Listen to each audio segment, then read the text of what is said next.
चलिए खबरों की शुरुआत करते हैं आज की बड़ी खबर से। करीब एक साल से जारी किसान आंदोलन के बाद अब केंद्र सरकार ने तीनों कृषि कानूनों को वापस लेने का फैसला किया है। इस एक साल के आंदोलन के दौरान किसान भूखे प्यासे सड़कों पर आंदोलन करते रहे और 700 से ज्यादा किसानों ने अपनी जानें भी गंवाई। अब केंद्र सरकार ने इन तीनों कृषि कानूनों को वापस लेने का फैसला किया है, लेकिन किसानों ने आंदोलन जारी रखा है, आंदोलन बंद नहीं किया है। किसानों का कहना है कि जब तक सरकार संसद में इन कानूनों को वापस नहीं लेती, आंदोलन जारी रहेगा। इधर नीमच जिले में भी कांग्रेस और भाजपा के नेताओं ने किसान आंदोलन और कृषि कानूनों को लेकर अपनी प्रतिक्रियाएं दी है। केंद्र सरकार द्वारा तीनों कृषि कानूनों को वापस लेने की घोषणा कर दी गई है। प्रधानमंत्री नरेंद्र मोदी शुक्रवार को जब राष्ट्र के संबोधन के लिए आए तो इन्होंने यह बड़ी घोषणा की। उन्होंने कहा कि हम तीनों कृषि कानून वापस लेते हैं और इसी महीने के अंत में शुरू होने वाले संसदीय सत्र में तीनों कृषि कानूनों को वापस लेने की संवैधानिक प्रक्रिया शुरू कर दी जाएगी। तीनों कृषि कानून वापस लेने के बाद देश भर के किसानों में खुशियों की लहर छा गई। किसानों ने आतिशबाजी की, मिठाइयां बांटी। तीनों कृषि कानून वापस होने के बाद सियासत भी तेज हो गई है। देश भर में सियासत चल रही है और अनेक नेताओं के बयान सामने आ रहे हैं। इधर नीमच में भी कांग्रेस और भाजपा के नेताओं ने अपने अपने बयान दिए।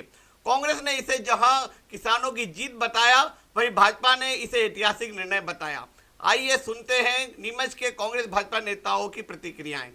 केंद्र सरकार ने तीनों कृषि कानून वापस ले लिए। करीब एक साल बाद सरकार ने यह निर्णय लिया। इस दौरान करीब 700 किसानों की मौत हो गई और स्थिति आ रही कि किसान लगातार आंदोलन कर रहे थे। कांग्रेस भी इस आंदोलन में शामिल रही और जगह जगह काले कानूनों का विरोध किया। हमारे बीच वरिष्ठ किसान नेता श्री उमराव सिंह जी गुजर, क्या कहना चाहेंगे वे इस निर्णय पे? एक साल बाद यह निर्णय हुआ भाई साहब, तीनों कानून वापस ले लिए। आखिर इसे क्या कहते हैं कि मास्टर स्ट्रोक कहें या चुनावी मजबूरी कहें? देखिए, भारतीय जनता पार्टी की जब से सरकार बनी है, किसानों का लगातार शोषण होता आया है और बड़े बड़े उद्योगपतियों, बड़े बड़े व्यापारियों को लाभ पहुंचाने के लिए ऐसी योजनाएं बनाई जा रही हैं। और ये योजना भी अडानी, अंबानी और बड़े उद्योगपतियों के द्वारा बनाई गई है। केंद्र सरकार मजबूरी में उसको लागू कर रही थी और किसान अड़ गए। पूरे देश के किसान ये चाहते थे कि तीनों कानून जो है ये वापस ले सरकार, और पूरे देश में कांग्रेस ने किसानों का साथ दिया। कांग्रेस हमेशा किसानों की लड़ाई लड़ती आई है। आखिर मजबूर होकर इस सरकार ने वो तीनों कानून वापस लिए हैं और ये उनकी इच्छा नहीं थी, लेकिन मजबूरी में ऐसा निर्णय करना पड़ा और ये किसानों के दबाव में करना पड़ा। जी भाई साहब, ये इसे क्या कहेंगे, जो यूपी, पंजाब और अन्य 5 राज्यों में चुनाव है, उसको देखते हुए केंद्र सरकार ने निर्णय लिया? निश्चित रूप से भारतीय जनता पार्टी जब से सरकार में आई है, तब से उनका एकमात्र उद्देश्य एन केन प्रकार सत्ता में आना, और उसके लिए सरकारी पैसे का भी खूब दुरुपयोग करती है और कानून भी ऐसे ही बनाए जा रहे हैं। लेकिन ये चुनाव आने के कारण, जो पास में चुनाव हैं, इसके कारण ही ये दबाव में आए हैं कि कैसे भी करके वापस हमको सरकार बनानी है और सत्ता में आना है। इनका कोई उद्देश्य नहीं है किसानों का भला हो या जो है आम लोगों का भला हो। महंगाई इतनी ऊंची लेवल पर हो गई है कि किसान और आम आदमी का जो है जीना दूभर हो रहा है। खाद के भाव डबल हो गए हैं, किसानों को जो आवश्यकता होती है उनके भाव डबल हो गए हैं। लगातार किसानों का शोषण। अच्छा भाई साहब, करीब 700 किसानों की इस दौरान मौत हो गई। उनके परिवारों को अभी तक कोई कंपनसेशन नहीं मिला। अगर ये किसान आंदोलन इस स्तर पे चला तो कांग्रेस की क्या यह मांग रही है कि किसानों को मुआवजा दिया जाए, जैसे कि पंजाब में कांग्रेस सरकार ने किया? पंजाब में कांग्रेस की सरकार है, इस वजह से ही उनको किसानों को मुआवजा मिला है। और इस आंदोलन में 700 किसान मारे गए हैं और इस आंदोलन में जो किसानों की मांगें थी वो तो पूरी हो गई, लेकिन जो आंदोलन में मारे गए हैं उनको निश्चित रूप से मुआवजा मिलना चाहिए, क्योंकि वो किसानों की लड़ाई थी, उनकी कोई व्यक्तिगत लड़ाई नहीं थी। पूरे देश के किसानों की लड़ाई उन्होंने लड़ी थी और केंद्र सरकार को निर्णय करना पड़ेगा। ये तो संसद और संसद के बाहर कांग्रेस उनको घेरेगी और कांग्रेस आंदोलन करेगी। संवेदनशील निर्णय माननीय प्रधानमंत्री नरेंद्र मोदी जी के द्वारा लेते हुए आज के दिन, गुरु नानक जयंती के दिन, प्रकाश पर्व के दिन सभी को शुभकामनाएं देते हुए किसानों के मांग के अनुरूप उन्होंने तीनों कृषि कानून वापस लेने का काम किया है। इस निर्णय का मैं बहुत स्वागत करता हूं और माननीय प्रधानमंत्री जी का अभिनंदन करता हूं कि वे छोटा से छोटा कोई निर्णय हो तो पहले किसानों का, पहले जनता की सोचना, जनता क्या चाहती है उस दिशा में सोचना, और वो सोचते हुए उनने इस कानून को वापस लिया है। एक और बात के लिए आज मैं माननीय प्रधानमंत्री नरेंद्र मोदी जी का स्वागत करता हूं, अभिनंदन करता हूं। एक किसान होने के नाते भी उनका धन्यवाद करता हूं कि एमएसपी को अधिक प्रभावी बनाने के लिए भी आज के दिन उन्होंने कमेटी गठित करने का निर्णय लिया है, जिस कमेटी में कृषि वैज्ञानिक होंगे, कुछ किसान प्रतिनिधि होंगे और कृषि के जानकार लोग होंगे, और वे सब मिलकर कैसे एमएसपी को अधिक से अधिक प्रभावी बनाया जा सके, ताकि जो किसानों के उपज है उसका उचित मूल्य किसानों को मिल सके। दोनों ही निर्णयों के लिए मैं प्रधानमंत्री नरेंद्र मोदी जी का स्वागत करता हूं, अभिनंदन करता हूं, बहुत बहुत धन्यवाद करता हूं। हमने नीमच जिले में सबसे पहले इस बात का विरोध किया था कि कृषि कानून किसी भी तरीके से किसानों के हित में नहीं है। एक हजारों लोगों का रोजगार कुछ लोगों के हाथों में देने का पूरी योजना थी।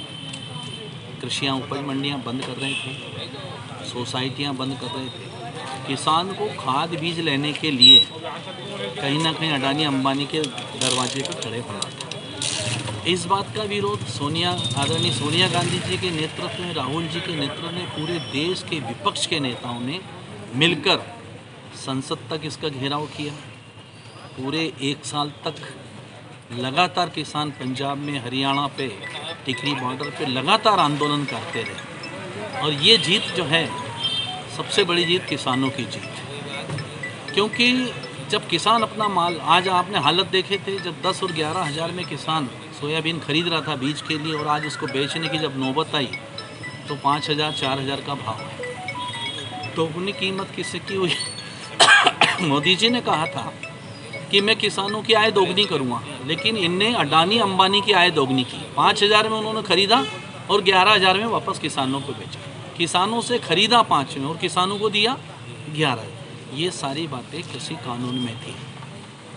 स्टॉक की सीमाएं सब समाप्त कर दी गई थी। कोई भी व्यक्ति, चाहे अडानी अंबानी चाहते तो पूरे देश का सोयाबीन खरीद लेते और फिर मनमाने भाव में उस सोयाबीन को बेचते। खाद और बीज भी उनके मनमाने दामों में बेचते। इस बात का सभी पूरे देश के जितने भी किसान थे, कांग्रेस पार्टी थी, जितने भी अन्य दल थे विपक्ष के, सबने विरोध किया।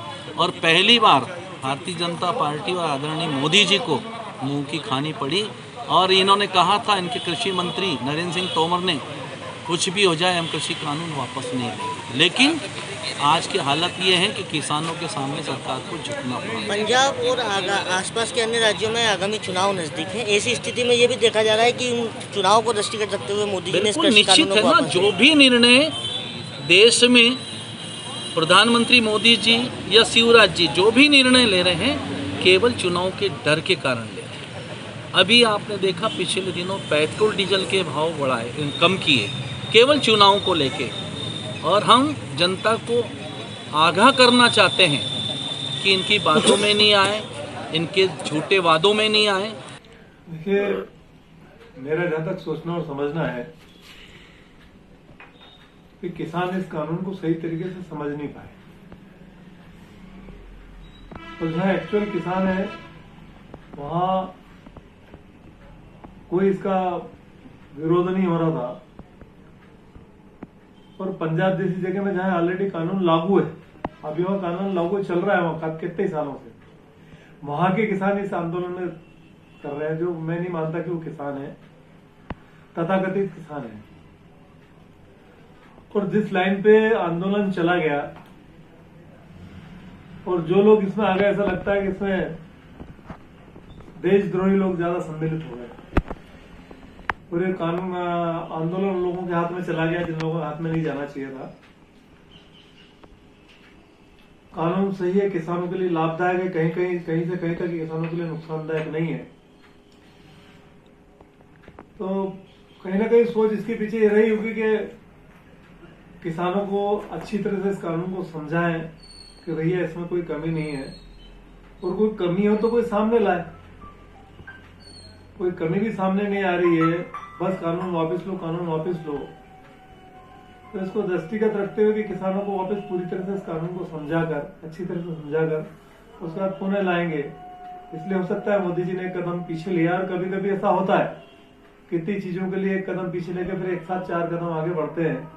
तो निश्चित रूप से इसके पीछे कोई ना कोई योजना होगी, और ये कानून बहुत अच्छा कानून है, इसमें कोई बुराई नहीं है। मैं खुद किसान हूँ पेशे से,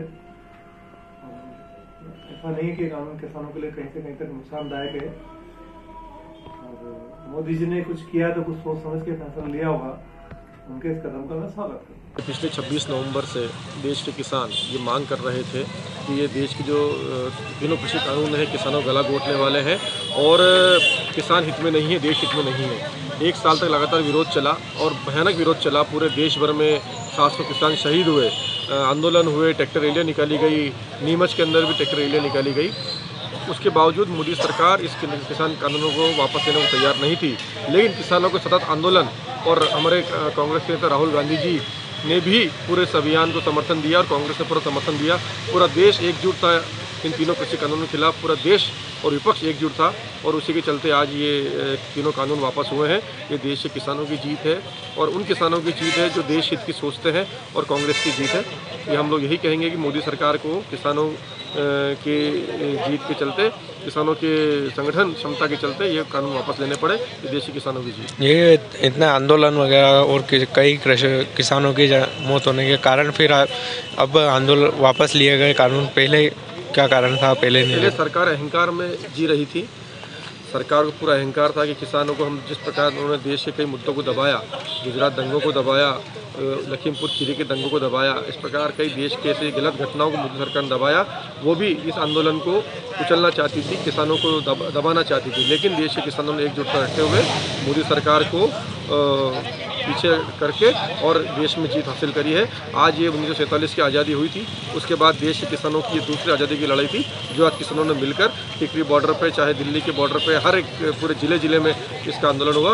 उसको लेकर आज ये जीत हुई है कि देश के किसानों की आज़ादी की जीत। देखिए, पिछले 1 साल से देश के हजारों किसान दिल्ली बॉर्डर पर बैठे थे, और जो भाजपा सरकार द्वारा 3 काले कानून किसानों के विरोध में लाए गए थे, उसके खिलाफ आंदोलन चल रहा था। इस आंदोलन में 1000 से ऊपर किसान शहीद हो गए। वहाँ बॉर्डर पे ठंड में, गर्मी में, बरसात में मारे गए।